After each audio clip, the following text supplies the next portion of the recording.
Hægt væri að draga úr brotthvarfi nemenda með bættri náms- og starfsráðgjöf. Framhaldsskólanemar kalla eftir sálfræðiþjónustu og telja vanlíðan nemenda í stóran þátt í að þeir hætti í skóla. Með því að auka og bæta náms- og starfsfræðslu í skólum væri hægt að draga úr brottfalli nemenda. Tæp 60% nemenda fá litla eða enga náms- og starfsfræðslu í skólanum. Nemendur telja þörf á að bjóða upp á sálfræðiþjónustu í framhaldsskólum. Á málþingi félags náms- og starfsráðgjafa í Háskóla Íslands í dag var rætt helstu ástæður brottfalls nemenda og leiðir til aðgerða gegn því. 30% framhaldsskólanema hætta námi og brottfall úr skóla langmest hér á landi af Norðurlöndunum. Skortur á markvissri náms- og starfsfræðslu geti átt þátt í brotthvarfi nemenda hér en tæp 60% nemenda fá litla eða enga náms- og starfsfræðslu í skólanum. Framhaldsskólanemar kalla eftir sálfræðiþjónustu og telja að líðan nemenda eigi stóran þátt í miklu brotthvarfi þeirra úr skólum. Einnig viljum við sjá endurskoðun á 30 ára kerfinu.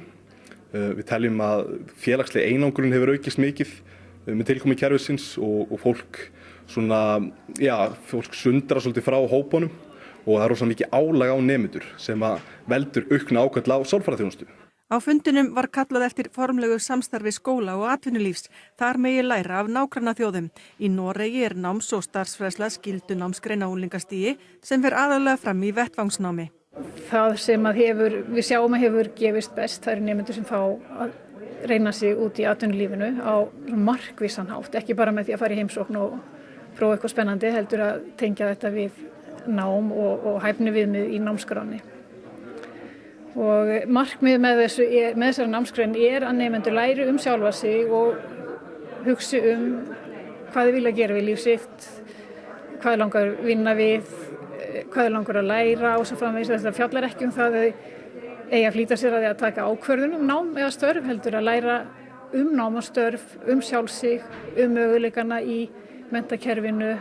Fundargestir virtust sammála að nú þyrfti að láta verkin tala.